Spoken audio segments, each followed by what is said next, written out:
In this video, I will be telling you how to see the saved pins on the Pinterest. For that, the process is very easy and simple. All you have to do is to follow the video till the end to get to know about it. And I will be trying to tell you I will be mentioning the link in the description below so you guys can check it out. All you have to do is to go to your profile and you have to log into your profile using the Pinterest account, and then go ahead and access your profile. Here you will see two options. One is created, and these are some of the pins that you have created personally, and these are the saved one.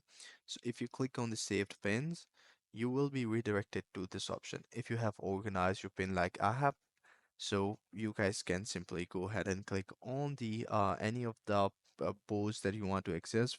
For example, I'm going to access my ideas board over here, and you will see that there is a bunch of ideas right here, and I can see all the saved pins that I have saved in this particular board. So this is how you guys can do it. I hope you find this video helpful. If you do, please consider subscribing to our channel. Take care. Bye bye.